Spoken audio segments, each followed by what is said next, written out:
শওকত মোল্লার বিরুদ্ধে ইউএপি এর দুটি ধারা যুক্ত করতে চায় এনআইএ। ভাঙড় বিস্ফোরণ কাণ্ড দেশ বিরোধী কার্যকলাপ বলে মনে করছেন এনআইএ এর গোয়েন্দারা। কথা বলবো, আমাদের প্রতিনিধি আবির দত্ত রয়েছেন টেলিফোনে। আবির, তার মানে প্রাক্তন তৃণমূল বিধায়কের বিরুদ্ধে আরও কঠোর ধারা প্রয়োগ হতে পারে? দেখো, একেবারেই যেটা এনআইএ সূত্র থেকে জানা যাচ্ছে যে তারা যেটা মনে করছেন যে নির্বাচনের আগে ভাঙড়ে যে বিস্ফোরণের ঘটনা ঘটেছিল এবং সেখানে একজনের মৃত্যু, এবং সেই ঘটনায় শওকত মোল্লা প্রাক্তন তৃণমূলের বিধায়ক, তাকে গ্রেপ্তার করা হয়েছিল।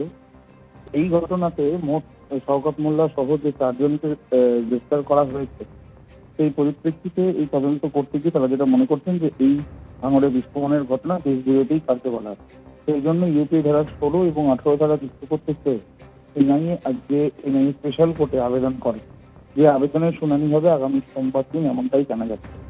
এই মামলাতে এর আগে আমরা দেখেছি যে বেশ কয়েকজনকে জিজ্ঞাসাবাদ এবং শওকত মোল্লার বাড়িতে গিয়ে তল্লাশি, এবং তার পরবর্তীকালে শওকত মোল্লাকে গ্রেপ্তার করা হয়, তাকে হেফাজতেও নেওয়া হয়। বর্তমানে সে অন্য একটি মামলাতে পুলিশের কাছে হেফাজতে রয়েছে, এবং সেই পরিপ্রেক্ষিতে যেমন তদন্ত এগিয়েছে, তাতে তারা মনে করছেন যে এই বোমা বাধা হয়েছিল নির্বাচনের সময়, যাতে উত্তেজনার পরিস্থিতি তৈরি করা যায় এবং ভয়ের বাতাবরণ তৈরি করা হয়। সাধারণ ভোটারদের উপরে এই ভয়ের বাতাবরণ তৈরি করার জন্যই তারা মনে করছেন এটা দেশবিরোধী কার্যকলাপ, এবং নির্বাচনের সময় পুলিশ করাটা দেশবিরোধী কার্যকলাপ বলেই তারা মনে করছেন।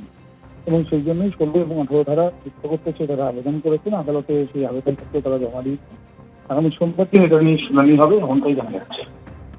আবির, ধন্যবাদ।